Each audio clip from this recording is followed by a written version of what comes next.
Shalom, shalom mes bien-aimés, soyez richement bénis, que la paix du Tout-Puissant soit avec vous. Voici comment le Seigneur Jésus-Christ a délivré cette sœur de la vanité.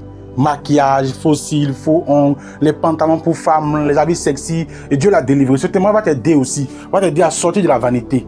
Bien-aimé, partage la vidéo, mets un like, bien-aimé, ça va aider la vidéo, mets un commentaire, mets amène, ça va soutenir la vidéo. Ça fait que Dieu va montrer la vidéo à plusieurs personnes. Il faut partager, il faut encourager la vidéo, il faut soutenir la vidéo, bien-aimé. Que Dieu vous bénisse. Bonne lecture de vidéo.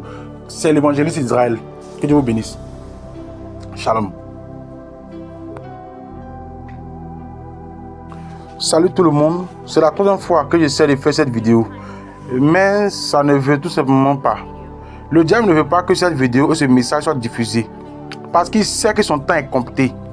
Et je vais simplement prier pour que tous ceux qui écoutent cette vidéo et qui me regardent, qui regardent cette vidéo, que Dieu les touche. Et que ce message soit un signal d'alarme et un réveil pour le corps de Christ. Seigneur Jésus, je viens simplement devant toi. Seigneur, je te demande, Seigneur Dieu, s'il te plaît, Père Dieu, de réprimander et d'annuler toute attaque démoniaque contre cette vidéo en ce moment même. Au nom de Jésus, je prie contre chaque stratégie, chaque structure de l'ennemi, chaque mission qui s'élève contre cette vidéo, contre le message de sainteté. Père Dieu, que cela soit réprimandé.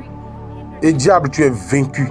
Tout plan satanique qui est déclenché en ce moment même, avec ce pouvoir d'apporter la destruction et de faire obstacle à la marche des croyants et des filles de Sion. Père Dieu, je prie que tu les réprimandes au nom de Jésus. Je prie pour une aide de protection sur toutes les personnes qui écoutent ce message. Je prie, Père Dieu, que tu transperces leur cœur et que leurs oreilles entendent la voix de Dieu et non ma voix. Père Dieu, tu as dit qu'ils seront, que les saints de la fin des temps vaincront le dragon par la parole de leur témoignage et le sang de l'agneau. Père, je prie que le saint et précieux sang de l'agneau les couvre du sommet de leur tête jusqu'à la plante de leurs pieds. Père Dieu, je prie que tu ôtes les écailles de leurs yeux et que tu leur montres à quel point tu es saint. Père, je prie, Père Dieu, pour que tous ceux qui écoutent ce message soient transpercés au nom de Jésus. Tout esprit impur qui leur ment, je te lis au nom de Jésus, toute stratégie qui vient entraver la marche de la sainteté, je te lis au nom de Jésus. Seigneur, que ton Saint-Esprit vienne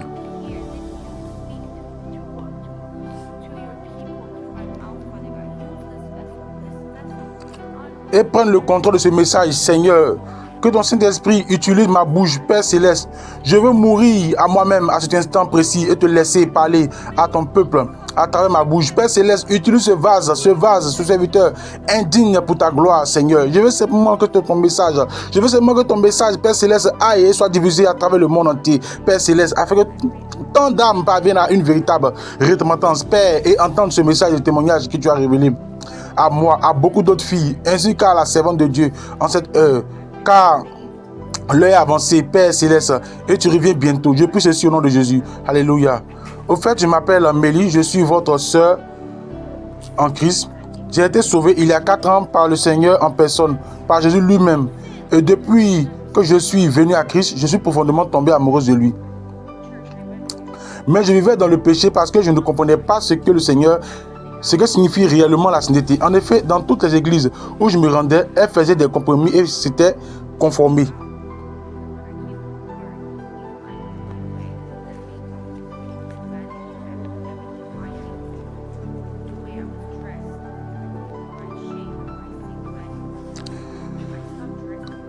Elles faisaient des compromis, s'étaient conformées. Et se sont conformés aux voies de ce monde. Vous demandez comment? Parce que quand je suis venu au Seigneur, il savait et j'ai su immédiatement que le maquillage, la vanité et tout le reste, les talents ou ma façon de m'habiller qui révélait mes formes et ma silhouette, ce n'était pas de Dieu. J'ai arrêté de m'habiller comme le monde. Mais le maquillage, je l'avais mis de côté. Puis j'ai fini par aller à l'église et j'ai vu toutes ces femmes portant du maquillage. Tout le monde était beau et tout semblait bien. Alors je me suis dit, d'accord, donc Dieu l'accepte, je vais en remettre. Ainsi, les églises m'ont ramené à ce que j'étais lorsque j'ai été sauvé. Mais le Saint-Esprit, pendant ce temps, me reprenait et pressait mon cœur, me disait que cela ne venait pas de lui. Mais je n'avais pas de conviction profonde. Je priais, je jeûnais, je dirigeais un ministère des femmes. J'amenais des gens à Christ en les faisant baptiser, en leur présentant Jésus, en allant prêcher la parole. Et pourtant, j'étais une pécheresse. J'étais dans le péché de la vanité jusqu'à ce que Dieu me montre que j'étais sur le chemin de l'enfer si je ne me repentais pas. Alors un jour, je me suis mis à pleurer devant Jésus dans mon salon et j'ai dit, Seigneur, qu'est-ce qui me bloque loin de toi? Qu'est-ce qui se trouve entre toi et moi? Montre-le-moi. Je veux juste savoir, Seigneur, je veux juste te servir de tout mon cœur et de toute mon âme. Puis, 2 jours plus tard, j'ai reçu un message. Je pense que c'était quelques jours après. J'ai reçu un message d'un monsieur, un frère nommé Francesco. Et il m'a envoyé un message sur l'une de ses plateformes et il a dit qu'il avait vu ma page sur Instagram. Je fais des cils, je faisais des extensions de cils et il a dit, ma soeur, c'est de la vanité. Ceci ne vient pas de Dieu. S'il te plaît, prie. J'ai été un peu offensé, mais je me suis dit, d'accord, je vais prier et voir ce que le Seigneur dit. J'ai donc fini par prier en disant, Seigneur, si tu veux me montrer quelque chose, s'il te plaît, enseigne-moi. Je ne vais pas tomber dans le péché. Et notez que je continuais.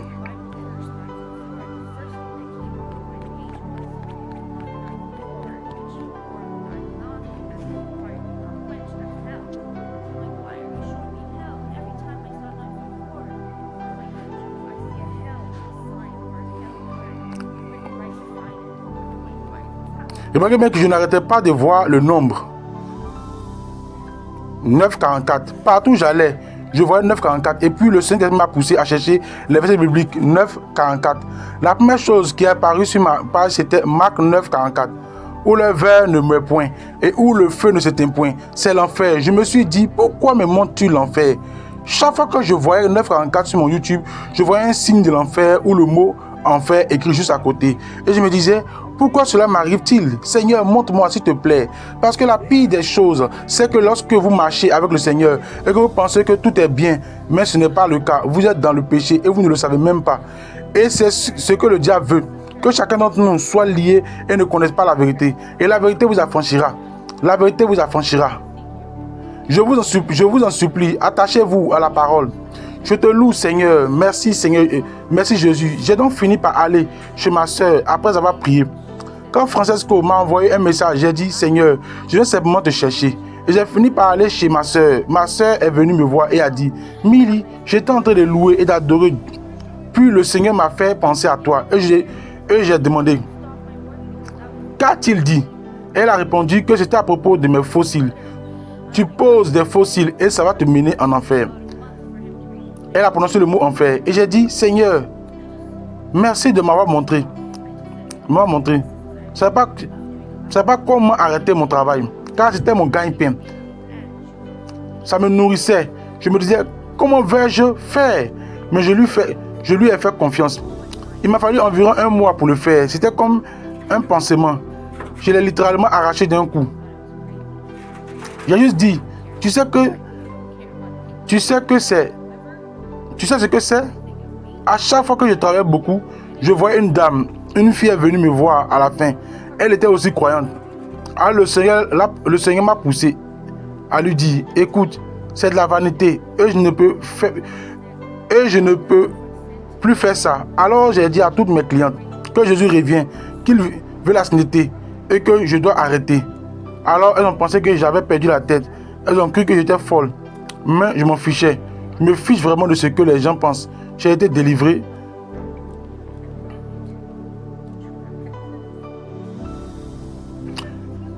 J'ai été délivré de ce que les gens pensent de moi. Je me fiche de ce que quiconque dit. Si vous aimez Jésus, vous le suivez de tout votre cœur, de toute votre âme et de tout votre esprit, votre pensée. Et vous ne vous souciez pas de ce que les gens disent. Je vais vous parler de quelques autres filles que j'ai cherchées sur Google. Je disais que le Seigneur a placé sur mon chemin. Il y avait Rachel Mouchala. L'une des filles a pour titre mon parcours de sainteté. Il y a quelques autres femmes de Dieu qui ont publié leur témoignage et cela m'a vraiment aidé et m'a amené à une véritable repentance. Car si vous aimez vraiment Jésus, vous chercherez la vérité et vous n'écouterez pas les hommes. Vous n'écouterez personne. qui compromet la parole de Dieu. Tout est vanité dans la... Tout est dans la parole de Dieu, absolument tout. Je vais donc juste vous lire quelques versets afin que vous sachiez que le péché de vanité est dans la parole et que Dieu ne plaisante pas avec ça. Il est dit dans le psaume 24, qui pourra monter à la montagne de l'Éternel? Qui s'élèvera jusqu'à son lieu saint? Celui qui a la main innocente et le cœur pur. Celui qui ne livre pas son âme à la vanité et qui ne jure pas pour tromper. La définition de la vanité, les amis, c'est un orgueil excessif envers sa propre apparence ou ses accomplissements ou l'admiration de ceux-ci. Le mot qui a été utilisé dans la Bible King James, dans le psaume 24, pour vanité, c'est le mot hébreu shev, qui porte le sens de désolation, de mal, de destruction, de ruine, de ruse, d'idolâtrie, de fausseté, d'inutilité subjective, ainsi qu'un objectif trompeur. Et seuls ceux qui n'ont pas livré leur âme à la vanité, en changeant leur apparence, en changeant ce que Dieu a créé, en changeant notre couleur de cheveux, en changeant quoi que ce soit, en vernissant nos ongles, s'il voulait que nos ongles soient vernis, il les aurait vernis pour nous. Tout ce que vous faites pour modifier l'apparence que Dieu vous a donnée, c'est pervertir la création de Dieu. Il déteste ça. Vous dites fondamentalement, Dieu n'a pas fait du bon travail et je vais utiliser tout ce que le monde offre. J'utiliserai leurs artifices. Et le Seigneur dit que tous les menteurs et les idolâtres auront leur part dans le tank de feu.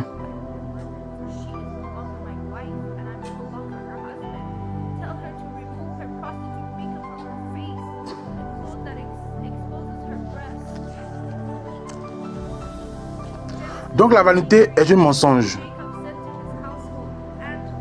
Aussi, quand je priais Dieu le matin et que je ressentais les choses très intensément, je me disais, s'il te plaît, délivre-nous de la vanité.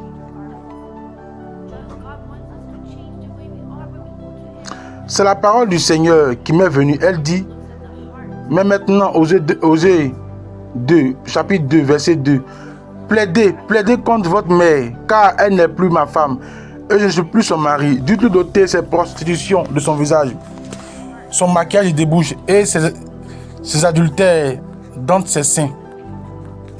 Genèse 35, Jacob dit à sa maison et à tous ceux qui étaient avec lui, ôtez les dieux étrangers qui sont au milieu de vous, purifiez-vous et changez de vêtements. Dieu veut que nous changions de vêtements. Dieu veut que nous changions notre façon d'être quand nous allons vers lui. Oui, il regarde au cœur, mais le cœur se reflète dans ce que vous portez, dans la manière dont vous vous présentez à l'extérieur. L'état de votre cœur expose votre apparence. L'état de votre cœur expose votre façon de parler, votre façon de penser et d'interagir avec les gens. Vous devez avoir le caractère de Jésus-Christ. Je dis cela simplement parce que je tiens à vous. Dieu m'en est témoin. Je prie pour vous tous, chaque nuit et chaque matin. Vous me verrez au ciel et Dieu vous montrera que j'intercède pour vous. Je veux que vous réussissiez à entrer. Et c'est mon témoignage. Je vous aime tous. Je vous aime.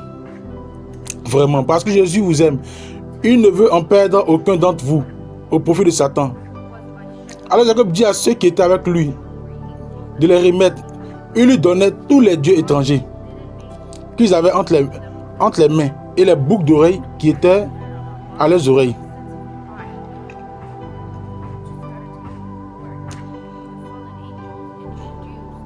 Et Jacob les enfuit sous le térébinthe, ce arbre qui était près de Siche. Bijoux égale parure et parure égale vanité. Dieu n'a pas créé ces choses pour que nous en abrusions et que nous les mettions sur notre corps. C'est comme un sentiment d'orgueil, vous voyez. Vous devez simplement vous en remettre au Seigneur. Les anges dessus ont introduit les métaux, les ornements, le maquillage et le phare approprié auprès de l'humanité. Tout cela est une abomination pour Dieu. C'est détestable. C'est détestable pour le Seigneur. Le Seigneur m'a fait écrire ceci. Et puis Jésus leur a dit. Et le Seigneur a dit à Moïse.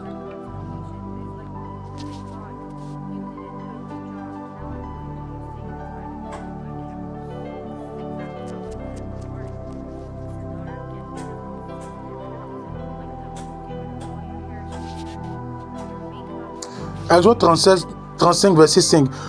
Vous êtes un peuple obstiné et rebelle.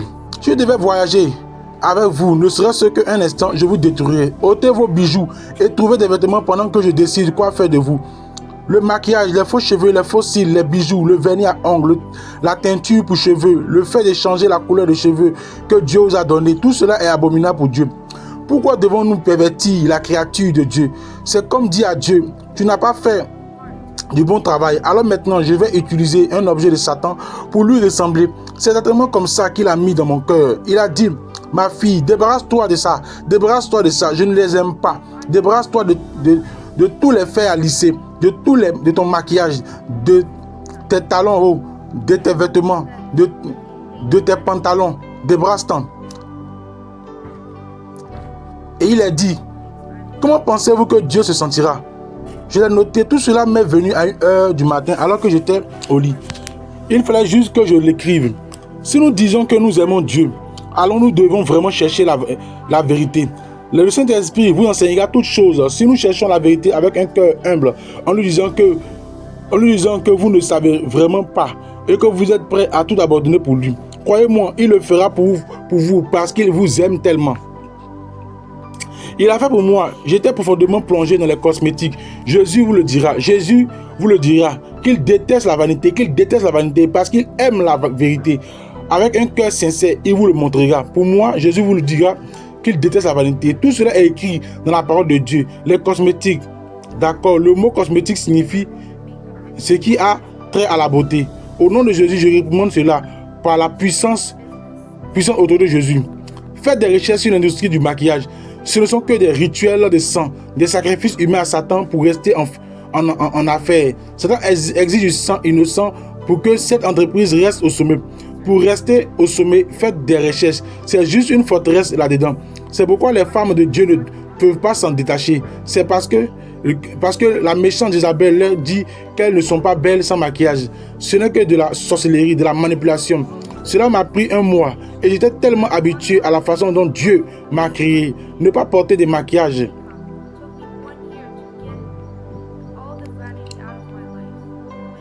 Ne pas porter de maquillage m'a pris toute la vanité de ma vie.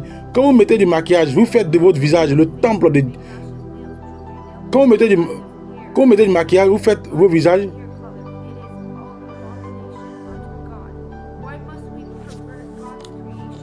le temple de... Quand vous mettez du maquillage, vous faites vos visages le temple de Dieu.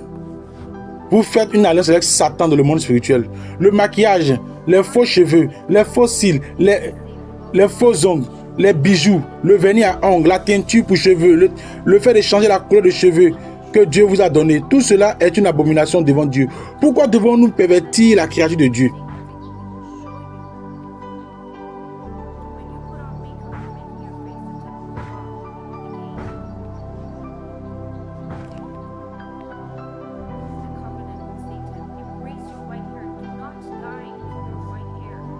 Ma vidéo s'est arrêtée. J'espère que vous avez pu entendre ma voix.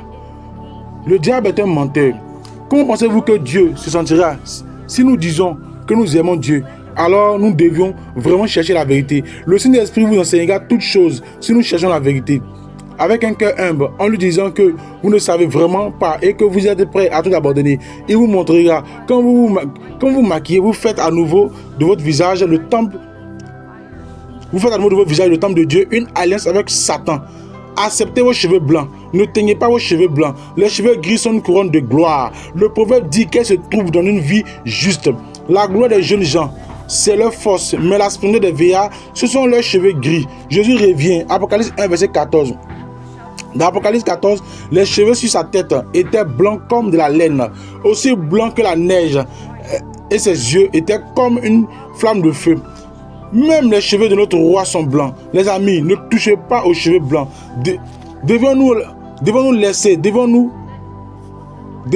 Pourquoi devons-nous laisser Satan pervertir la gloire de Dieu que sont nos cheveux, les cheveux blancs? Vous ne jugerez pas non plus par votre tête. Vous ne jugerez pas non plus par votre tête, car vous ne pouvez rendre aucun de vos cheveux blancs ou noirs. Pendant qu'il observe votre conduite chaste, accompagnée de crainte. D'accord, c'est un autre verset. Que votre parure ne soit pas une parure extérieure consistant dans les cheveux tressés, les ornements d'or ou les vêtements qu'on révèle, mais la parure cachée du cœur, la pureté incorruptible, à savoir l'ornement d'un esprit doux et paisible, qui est d'un grand prix aux yeux de Dieu. Ils observent votre conduite, chasse, accompagnée de crainte. Je ne sais pas pourquoi je n'arrête pas d'écrire ce verset, mais je veux citer un dernier verset à ce sujet, Deutéronome 22. Une femme ne portera pas un habit d'homme, un homme ne mettra pas point un vêtement de femme. Car quiconque fait ces choses est une abomination à Dieu.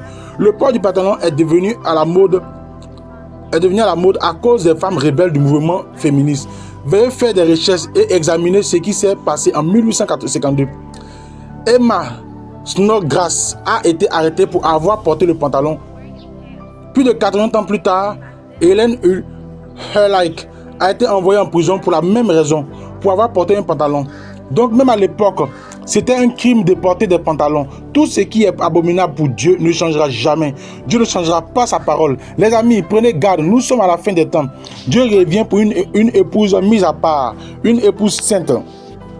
Dieu ne changera pas son standard de sainteté pour la mode urbaine, la mondanité de ce monde.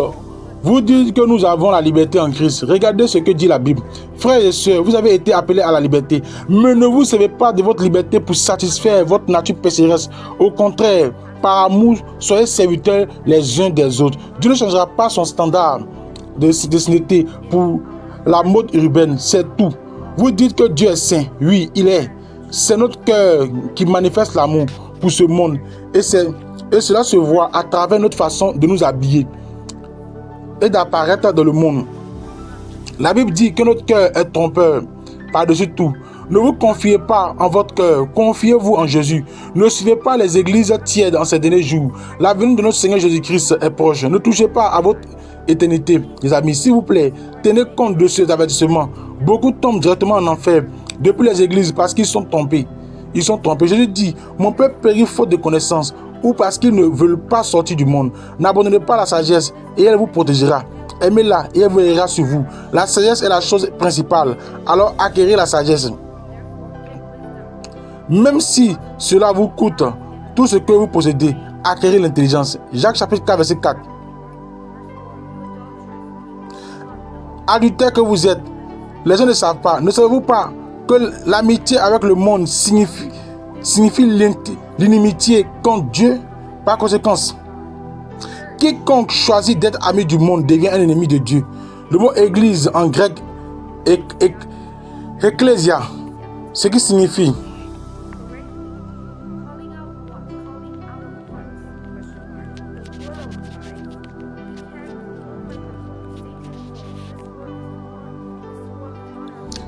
littéralement ceux qui sont appelés à sortir. Appelés à sortir de quoi? Du monde, mes amis. Nous ne pouvons pas ressembler au monde de Satan. Ce monde n'est pas notre maison. Nous sommes des citoyens du ciel. Le monde de Jésus, ce monde appartient à Satan, le père du mensonge. Tout ce qu'il propose n'a pour but que de nous détruire et de nous amener en enfer. La mondanité mènera beaucoup de gens en enfer. Satan est un menteur qui ment aux femmes de Dieu. Ce péché de vanité a été banalisé par Satan à travers les églises. Beaucoup de pasteurs finiront dans les temps de feu pour ne pas avoir défendu la vérité, car par peur de perdre leurs fidèles, ils ne prêchent pas sur la sainteté. Dans 2 Corinthiens chapitre 5 verset 17, il est dit, si quelqu'un est en Christ, il est une nouvelle créature. Les choses anciennes sont passées. Voici, toutes choses sont devenues nouvelles. Dans 1 Pierre chapitre 3, il est écrit, ayez non cette parure extérieure qui consiste dans les cheveux tressés, les ornements d'or ou les habits qu'on revêt, mais la parure intérieure est cachée dans le cœur. S'il vous plaît, je supplie chacun d'entre vous ici, je vous implore de ne pas vous offenser. Demandez à Dieu de la prière, mes sœurs, il vous montrera toute la vanité sur la vanité, il vous montrera toute la vérité sur la vanité. J'ai récemment quitté mon travail, je viens de l'écrire. Et Dieu est grand, il m'a donné un autre travail, il a fait. Il est toujours fidèle et il écoute. Il veille sur ceux qui le craignent. Il m'a dit et il m'a confirmé que j'étais sur le chemin de l'enfer. Alors j'ai dû me repentir. Il n'acceptera pas la vanité dans son royaume.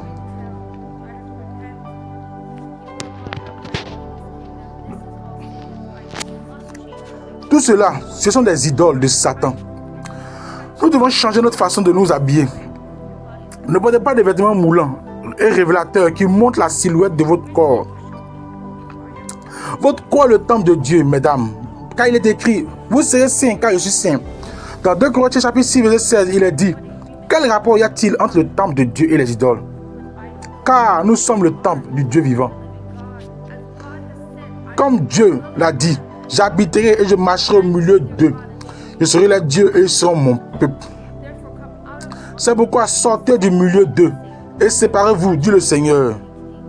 Ne touchez pas ce qui est impur et je vous accueillerai. Je serai pour vous un père et vous serez pour moi des fils et des filles, dit le Seigneur Tout-Puissant. Je vous exhorte donc, frères, par les compassions de Dieu, à offrir vos corps comme un sacrifice vivant, saint, agréable à Dieu. Ce sera de votre part un culte raisonnable.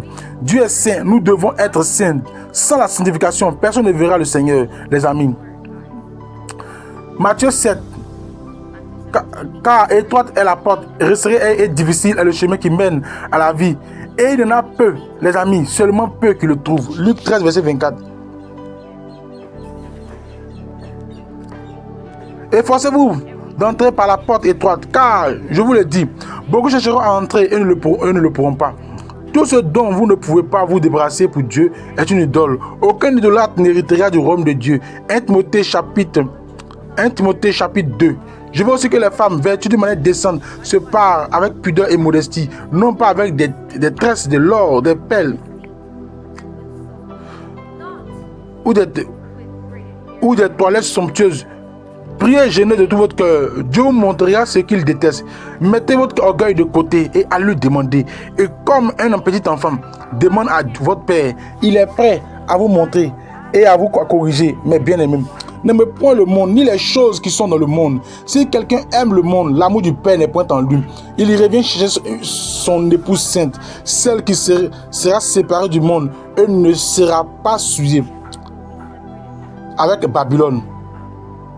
Dans Jean, chapitre 15, verset 19, si vous étiez du monde, le monde aimerait ce qui est à lui. Mais parce que vous n'êtes pas du monde et que je vous ai choisi du milieu du monde, à cause de cela, le monde vous est. Ne vous conformez pas au siècle présent, mais soyez transformés par les renouvellements de l'intelligence afin que vous discerniez quelle est la volonté de Dieu, ce qui est bon, agréable et parfait.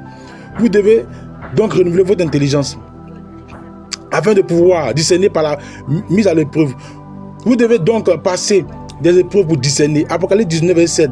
Réjouissons-nous et soyons dans l'allégresse et donnons-lui gloire, car les noces de l'agneau sont venues et son épouse s'est préparée. Nous devons donc nous préparer, prêts à recevoir les dons spirituels de Dieu, au lieu de revêtir notre temple de toute cette mondanité. Laissez-nous être prêts dans l'esprit, humilité, douceur, bonté, l'amour par-dessus tout et la foi. Aimez vos ennemis, aimez votre prochain. C'est difficile, notre marche dans l'amour. C'est difficile, notre marche dans l'amour sera testée par l'orgueil, mais Dieu aura pitié de nous. Si vous le cherchez vraiment, Dieu récompense avec diligence ceux qui le cherchent avec ferveur. Et dans Jean 15, si vous lisez la parole, et dans Romains, ne touchez pas, ne vous conformez pas à ce monde, mais soyez transformés par le renouvellement de votre intelligence, afin que, par l'épreuve, vous puissiez discerner ce qui est bon selon Dieu, ce qui est une révélation agréable et parfaite. Et maintenant, je prie simplement pour vous. Je prie. On ne voit pas mon visage dans cette vidéo, mais je suis ici pour prier pour chacun d'entre vous, afin que vous portiez cela devant le Seigneur dans la salle du trône, et que vous lui demandiez la véritable révélation qu'il donne à son peuple saint en ce moment. Et les filles de Sion se réveillent, ce mouvement de sainteté vient de Jésus-Christ lui-même. Il vous aime, il se soucie de vous, il ne veut en perdre aucun, mais c'est votre choix, c'est votre décision, le chemin que vous prendrez. Rappelez-vous que c'est difficile, mais par la puissance de Dieu, vous pouvez y arriver. S'il vous plaît, si vous avez une vie de prière, vous vaincrez ce monde, parce qu'il a déjà vaincu le monde. Mais si vous n'avez pas de vie de prière, vous pourriez échouer. Vous pourriez essayer de revenir à la sainteté, mais vous finirez par retourner au monde parce que vous n'êtes pas enraciné en Christ. Jeûnez et priez quotidiennement, mes amis. C'est la seule façon de vaincre l'ennemi. Je prie pour vous, pour que le Saint-Esprit vous touche, que cette vidéo, ce message atteigne autant d'âmes que possible. Seigneur, suscite ton reste des filles de Sion maintenant. Notre Père, afin de te servir et de donner leur cœur, leur corps, Père Dieu, je prie, ô Jésus, que tu les sauves. Je vous aime. Je vais envoyer une autre vidéo très bientôt sur la prière et le jeûne. Que Dieu vous bénisse.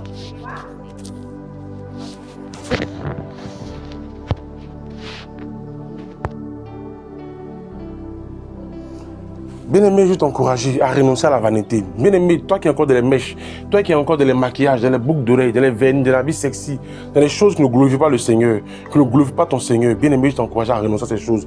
N'attends pas demain. Demain peut être trop tard. C'est maintenant que tu dois abandonner la vanité. C'est maintenant que tu dois te débarrasser des mèches, maquillage, rouge à lèvres, faux cils, faux ongles, faux. Regarde, Dieu n'est pas dans le faux. Tout ce qui est faux, là, Dieu n'est pas dedans. Jésus-Christ, c'est sur la vérité. Et toi, tu penses que un Dieu qui est la vérité va demeurer dans le faux, va venir habiter dans un corps qui est faux, un corps qui est faux, on faux, s'il faut. Bien aimé, il faut vivre dans la vérité.